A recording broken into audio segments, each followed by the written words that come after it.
안녕하세요. 자동차 회사에 근무하고 있는 34살 직장인입니다. 최근 큰 고민거리가 생겨 답답한 마음에 사연을 보냅니다. 저는 삼형제 중 막내로 부모님의 사랑과 관심 속에서 자랐습니다. 부유하진 않지만 화목한 과정에서 감사함을 배우며 성장했는데요. 삼형제를 위해 항상 뒷바라지 하시는 부모님께 실망시켜드리고 싶지 않아 학창시절 공부도 열심히 하고 졸업 후 대기업에 취업하여 바쁜 나날을 보내고 있었습니다. 그러다 3년 전 지금의 여자친구를 만나게 되었는데요. 업무에 지쳐 피곤한 일상 속에서도 여자친구와 있으면 마음이 편하고 나를 많이 배려해준다는 기분을 느꼈습니다. 그리고 만남이 길어지다 보니 자연스럽게 결혼 이야기가 나왔습니다. 여자친구의 부모님께 인사를 드리러 갔을 때 아들처럼 따뜻하게 반겨주시고 결혼 승낙도 받으며 참 행복했는데요. 문제는 저희 부모님께 결혼 이야기를 드렸을 때 생기기 시작했습니다. 여자친구의 직업, 나이, 가정사, 종교 등 무엇 하나 마음에 드는 게 없다고 하시며 만남을 거부하셨습니다. 시간이 지나면 괜찮아지시겠지 하는 생각으로 몇 번 더 요청을 드렸지만 언제나 부모님께선 어려운 길로 가지 말고 평범한 아내를 만나 결혼하라고 말씀하셨습니다. 사실 결혼 이야기가 나왔을 때 가장 걱정이었던 부분이 여자친구의 가정사였습니다. 편부모 가정으로 배다른 어린 동생과 어머니를 모시고 함께 살고 있기 때문입니다. 부모님께선 헤어지고 다른 사람을 만나라 하시며 하루에도 몇 번씩 말씀을 하시는데요. 처음엔 부모님의 입장이 이해도 되고 많은 생각이 들었습니다. 그러다 마지막이라는 심정으로 딱 한 번이라도 만나보시고 판단해 주실 순 없냐 말씀을 드렸는데요. 부모님께선 안 볼 사람이라며 거절하셨습니다. 그 일 이후 지금까지 부모님과 저는 대화도 줄고 화목했던 가정은 서먹해지고 존경하던 부모님에 대한 마음은 나를 이해해주지 않는다는 서운한 마음으로 변했습니다. 부모님의 입장도 이해가 되고 그렇다고 여자친구와 헤어지기도 쉽지 않은 우유부단한 제 자신이 참 답답합니다. 이런 답답한 제 마음을 표현하고 대화하고 싶은데 전 어떻게 해야 할까요?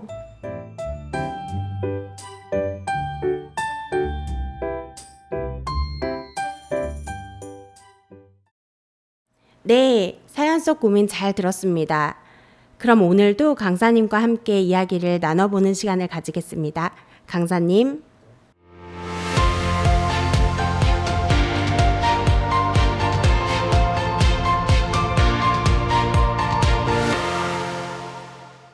안녕하세요. 마인드 교육 전문 강사 이한용입니다. 사연자분께서 고민이 참 많으실 것 같습니다. 인생에 있어 가장 큰 중대사 중 하나로 결혼을 빠뜨릴 수 없는데요. 좋아한다는 마음만으로 할 수 있는 게 아니기에 더욱 그런 듯합니다. 나를 위해주는 주위 사람들과 가족의 축복이 있어야 하기에 더더욱 그렇죠. 준비 과정에서 서로 싸우기도 하고 또 대화도 하면서 미처 몰랐었던 상대의 마음을 알아가는 것이 정말 중요합니다. 현정 씨도 사연자분처럼 내 마음을 표현하지 못해 답답했었던 경험이 있으신가요? 네, 학창시절 도서관에서 공부한다고 부모님께 말씀드리고 친구들과 신나게 놀았었는데요. 혼날까봐 사실대로 말씀드리지도 못하고 조마조마했었던 기억이 있어요. 사실대로 말하면 더 크게 혼날 것 같아서 속으로 앓고 있었는데요. 얼마나 답답했는지 몰라요. 나중엔 사실대로 말씀드리고 죄송하다고 했던 기억이 나네요. 저만 그런 게 아니었네요. 저도 공부한다고 말씀드리고 친구들과 신나게 놀았었던 기억이 있는데요. 지금 생각해보면 부모님들께선 다 알고 계시지만 먼저 잘못을 말하기까지 기다려주신 것 같아요. 그럼 왜 현정 씨나 제가 잘못된 걸 알면서도 그런 행동을 했는지 먼저 마음의 방향에 대해 말씀드려야 할 것 같습니다. 사람의 마음은 흐르는 물과 같습니다. 산에 내린 빗물이 개울을 이루고 개울물이 또 강을 이루고 강물이 흘러 바다를 이루듯이 사람의 마음도 비슷하게 흘러갑니다. 상대가 전해주는 사랑이 있는 쪽을 찾아 흘러가는 거죠. 그런데 물길을 막으면 물이 더 이상 흐르지 못하듯이 마음에도 담을 쌓으면 흐르질 못합니다. 이러한 문제는 가장 큰 사랑을 주시는 부모님과 자식 사이에서도 빈번히 일어나는데요. 대부분의 부모님들께서는 자신들이 살아오셨던 경험과 기준으로 자녀들을 보기 때문에 마음에 들지 않는 부분에 관하여 걱정하고 지적하시는 경우가 많습니다. 하지만 자녀들은 부모님의 조언을 간섭과 참견으로 받아들여 짜증을 내거나 반항하고 싶어 합니다. 그리고 이런 일이 반복되면 마음이 차단되어 부모님과 자녀 사이가 자꾸 멀어지는 것이죠. 네, 맞아요. 아무래도 살아오신 경험과 환경이 다르기에 그런 것 같아요. 저 역시 이러한 경험이 있는데요. 경찰관이셨던 아버지께서는 항상 늦은 시간 귀가를 하셨어요. 피곤하고 힘드셨지만 아버지께서는 언제나 저와 하루 일과를 이야기를 하고 싶어 하셨죠. 하지만 철이 없던 학창 시절의 저는 아버지와 대화를 하다 보면 아버지께서 저를 취조하는 것 같은 말투 때문에 대화를 피하고 반항을 하게 되더라고요. 또 함께 외출을 할 때면 길을 물어보시거나 물건을 살 때 하나하나 따지시고 비교하시는 모습을 보면서 왜 저러시는 거야? 그냥 사면 안 되나? 하면서 아버지께 짜증을 내고 나는 커서 안 그래야지 하면서 아버지를 원망하게 되더라고요. 그리고 어느 순간부터 집에서 대화가 하기 싫어지고 아버지가 내 마음을 이해하려 하지 않는다고 생각하게 되었습니다. 네, 부모님과 그럴 때가 있죠. 결국 마음에 담을 쌓은 거네요. 네. 그런데 사실 아버지의 억양이 문제였던 것이 아니라 스스로 아버지와 저의 마음을 차단했기 때문에 부모님이 전해주시는 사랑을 느끼지 못했던 거예요. 이처럼 자기 생각만 가지고 서로의 마음을 닫고 갈등 속에 있는 경우 미워하지 않으면서도 미워하는 것처럼 행동하고 또 싫어하지 않으면서도 싫어하는 것처럼 행동을 하게 되죠. 부모님은 한평생 자녀를 위해 희생하며 사시는데 그 사랑과 희생을 모르면 삶이 불행해질 수밖에 없습니다. 더 큰 문제는 젊은 세대에서 이러한 문제가 빈번히 발생한다는 것이죠. 또 다른 문제도 있나요? MZ세대라는 표현을 들어보셨죠? 밀레니엄 세대와 2000년대 초에 자란 세대를 총칭하는 말인데요. 디지털 환경 속에 익숙하고 최신 트렌드와 남들과 다른 이색적인 경험을 추구하는 세대를 말합니다. 누구보다 인터넷을 통한 정보 소통에 빠르고 트렌드를 잘 쫓아가지만 문제는 인터넷이 아닌 대인관계에선 자신의 생각을 표현하는데 불안정한 면을 보이고 협동보다는 개인을 중시하며 자신의 평판을 실추시키고 싶지 않은 마음에 대화를 단절하는 것이죠. 이러한 자기 마음을 그대로 표현하지 않고 진심은 숨긴 채 겉도는 대화는 거짓말과 다름이 없습니다. 결국 진심을 숨긴 대화는 상대방을 속이고 서로의 마음이 흐르는 것을 차단하게 됩니다.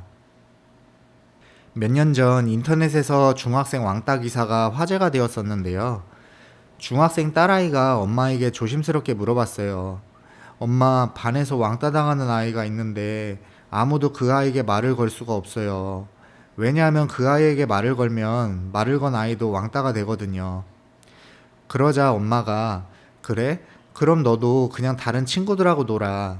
괜히 너까지 왕따 당할까봐 걱정되니까 라고 대답하셨죠. 그리고 다음날 여학생은 자살을 하고 말았습니다. 왕따 당하던 아이가 바로 여학생이었던 것이죠. 오랜 시간을 같이 살아온 가족이었지만 이 여학생은 엄마의 마음을 정확하게 알지 못했고 자신의 마음도 그대로 표현하지 못했습니다. 한 번만 더 깊게 생각해 보았다면 엄마가 자신을 얼마나 사랑하는지 알고 자신의 상황과 어려움을 그대로 이야기할 수 있었을 것입니다. 맞아요. 그럼 엄마는 딸의 어려운 문제를 온 마음으로 함께 고민하고 해결해 보려고 했을 것 같은데 말이죠. 네. 하지만 엄마의 마음을 모른 채 자신의 진심을 숨긴 대화를 하게 되니 자기 방식대로 엄마의 마음을 해석하고 오해해서 이런 안타까운 사건이 발생하게 된 것이죠. 정말 안타까운 사연이네요. 마음을 표현한다는 게 참 어려운 것 같아요.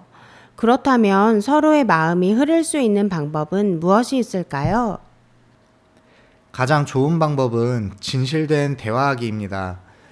사람과 사람 사이에서 일어나는 갈등은 상대방의 마음을 몰라서 생기는 경우가 많죠.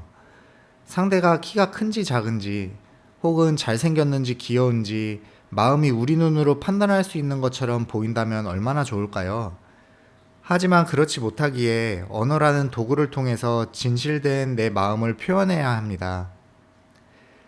얼마 전 한 프로그램에서 상위 0.1%의 자녀를 둔 부모님의 비밀이라는 주제로 재미있는 실험을 했는데요.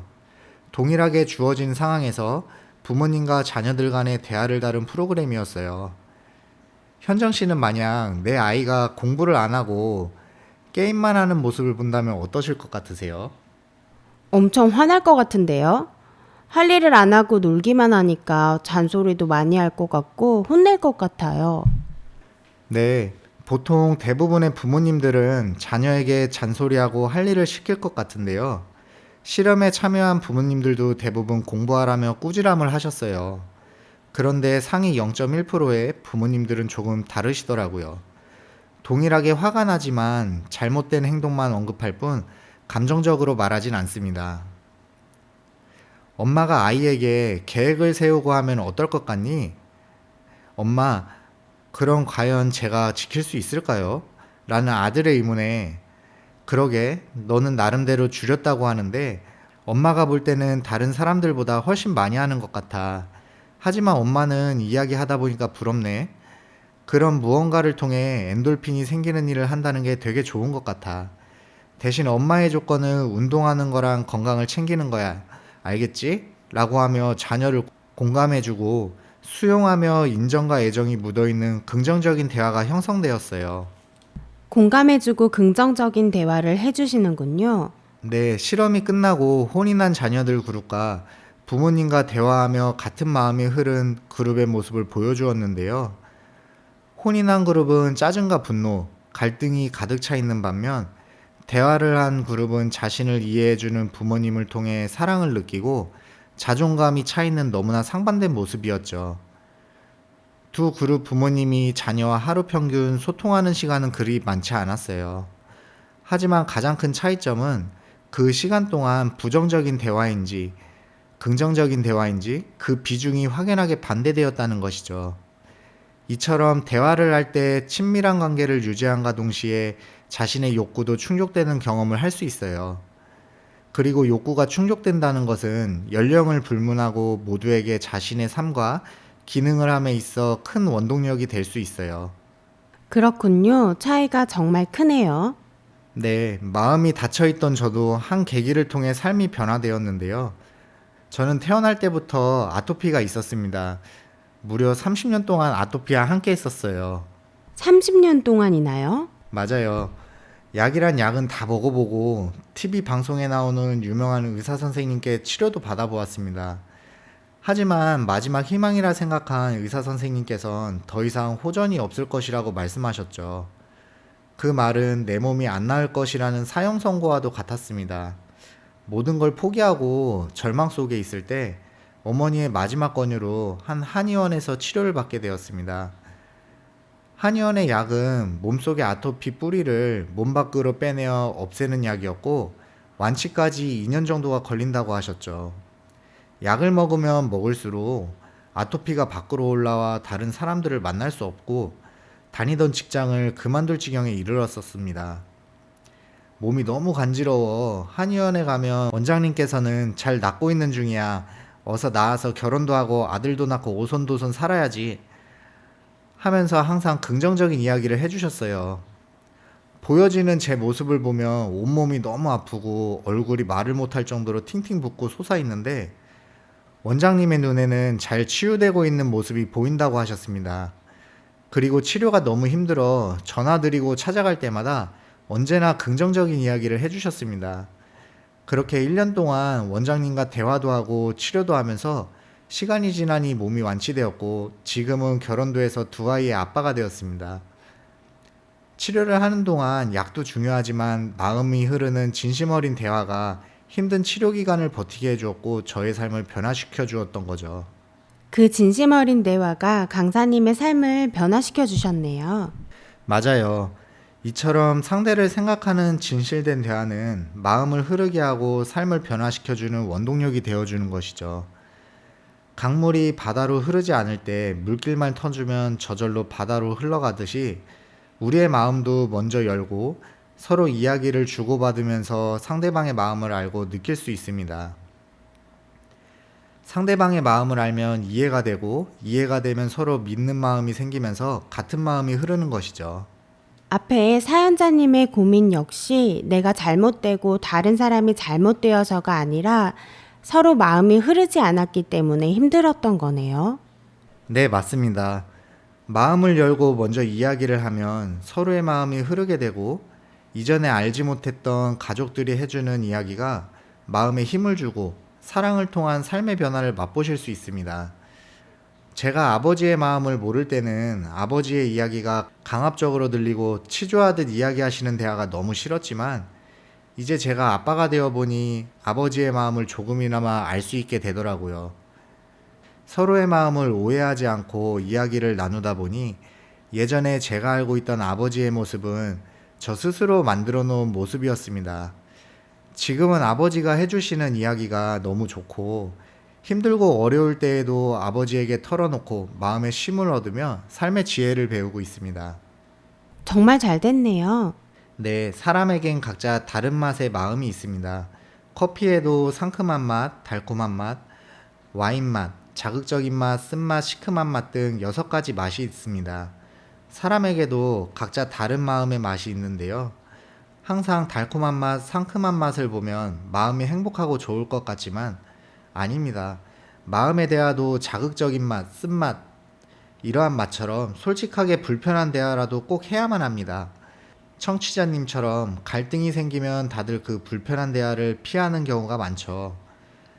대화를 하다 보면 결국 서로 상처 주는 말을 하고 또 상처받고 그걸 반복하는 것 같아서 말이죠.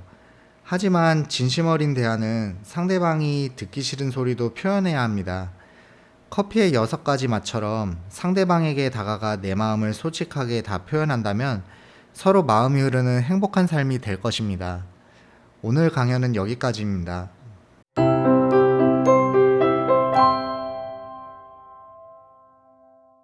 강사님 오늘 강연 감사합니다. 네, 감사합니다.